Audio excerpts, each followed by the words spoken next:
La sécurité avant tout, un mot d'ordre pour Karim Eluch à la tête de Waycon, leader en Tunisie des packs sécurité, tout compris. En un an, la société a quasiment doublé son chiffre d'affaires et ses effectifs. Le secteur est en plein boom. Vu qu'il y a eu plusieurs incidents, etc., on se rend compte que beaucoup d'installations n'étaient pas au niveau. Aujourd'hui, dans les caméras, il y a vraiment une variété énorme de produits. Mais on a des caméras discrètes comme ça, qui sont petites, donc qu'on installe très souvent dans les hôtels qui ne veulent pas avoir une grande visibilité des caméras. On a ensuite des caméras plus sophistiquées de ce type-là, qui sont des caméras thermiques. On sent que ça bouillonne de partout. On a des demandes qui viennent de tous les niveaux. Aujourd'hui, il y a vraiment une prise de conscience de l'importance de la sécurité. Jusque-là, souci exclusif de la police, la sécurité concerne désormais aussi les acteurs du tourisme. L'année dernière, les attentats de Sousse et du Bardo ont révélé des défaillances. Résultat, en un an, la destination a perdu la moitié de ses clients. Les autorités ont donc réagi avec un nouveau protocole sécuritaire, des normes strictes que ces 120 inspecteurs du tourisme sont chargés de faire respecter avec des visites aléatoires plus fréquentes, 12 000 sur la seule année 2015. Justement, aujourd'hui, l'objectif, c'est d'élever le niveau et de travailler sur ces institutions qui ne sont pas aux normes et qui n'ont pas encore adopté les normes qui sont maintenant obligatoires. Traquer les failles sécuritaires, c'est donc un nouveau domaine de compétence pour Nada Garalel et ses collègues. L'inspectrice travaille dans la région de Nabeul, la deuxième plus grande zone touristique du pays. On va faire une inspection sur la sécurité, vérifier le système des établissements touristiques. Miroirs de voitures, portiques automatisés, cet hôtel 5 étoiles semble avoir mis le paquet sur un matériel de pointe. Caméras de surveillance, tenue, salle d'opération, on peut voir un peu tout, comme d'habitude. Amenez-nous le chef de la sécurité, s'il vous plaît. Regardez, là, le grillage n'est pas assez haut. Quelqu'un pourrait passer. Nous, on veut zéro risque. Il faut qu'ils rajoutent encore des caméras. Il y en a une sur la plage, ils vont en rajouter 4. Un souci sécuritaire qui concerne également le personnel. Vous ne trouvez pas un dossier qu'il n'y a pas de bulletin numéro 3. Et ça... Le bulletin numéro 3, c'est la confirmation du ministère de l'Intérieur? Exactement. Oui. Qu'il est propre, qu'il n'a pas d'antécédent. Dernière étape, la salle de contrôle. Finalement, rien à signaler, Nada Garalel est satisfaite et le directeur espère que les efforts de l'hôtel feront venir plus de clients. Ils voient qu'on s'occupe, qu'on s'intéresse à leur sécurité. Et ça, c'est très important pour qu'ils continuent à venir. Et de bouche à oreille, ils vont parler quand ils rentrent, avec les amis, avec les familles et tout ça. Un bon bilan, mais est-ce vraiment le cas partout?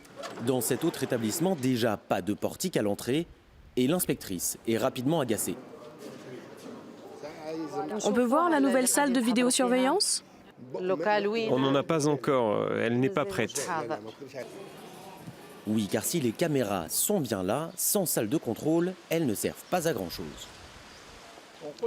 Votre personnel a une formation en sécurité? Le personnel de sécurité, c'est programmé, mais pas encore.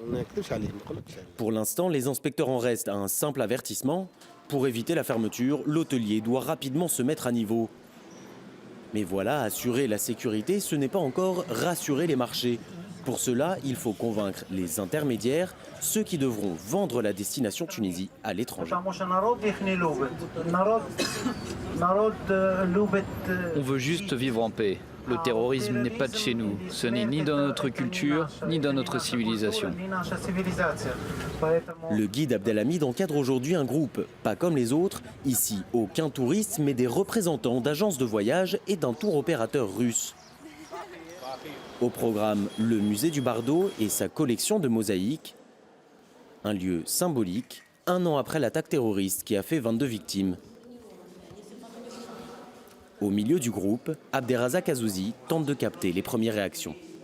On organise un voyage d'études en Tunisie pour les revendeurs qui, par la suite, vont convaincre les Russes à venir en Tunisie. Donc, eux-mêmes, ils vont constater, les agents de voyage, que le pays est dans la sécurité. La police est partout, il y a une bonne sécurité dans les hôtels.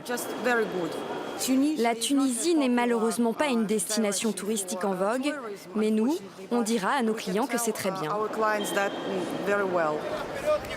L'opération séduction est en marche sous les yeux d'une escorte policière discrète. En attendant le retour des Européens, le pays table sur près de 300 000 touristes russes cette année et fait tout pour que les professionnels ramènent à leurs clients un beau souvenir de la Tunisie.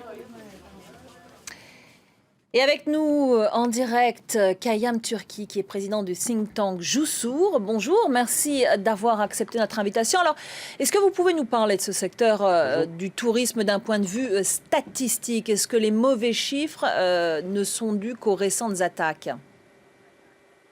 Oui, on peut dire que oui quand même. Même si le secteur du tourisme tunisien se cherchait lui-même vers les années déjà depuis 2008-2009, on avait une niche de produits à faible valeur ajoutée, donc on savait qu'il fallait repenser ce tourisme. Néanmoins, les attaques et la révolution, bien sûr, a donné un petit ralentissement d'abord, une baisse qu'on a essayé de remonter. Les attaques de l'an dernier, bien entendu, ont fait un mal qui s'est traduit dans des chiffres d'à peu près une baisse, vous l'avez dit vous-même dans votre reportage, de 35 à 50% en fonction que l'on parle des revenus, du nombre de visiteurs ou de nombre de nuitées. Alors on a vu que les hôtels, les infrastructures touristiques avaient fait des efforts en matière de sécurité. Est-ce que c'est suffisant ?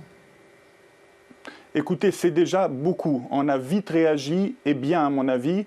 On a fait ce que doit faire tout pays, parce que les attaques de l'an dernier ont laissé des cicatrices terribles chez le peuple tunisien qui n'a pas su ou pu protéger les touristes. Je suppose que ce sentiment est même partagé avec la France qui n'a pas su ou pu également protéger ses victimes au Bataclan et ailleurs. Donc c'est un phénomène qui ne touche pas que la Tunisie, touche beaucoup de pays.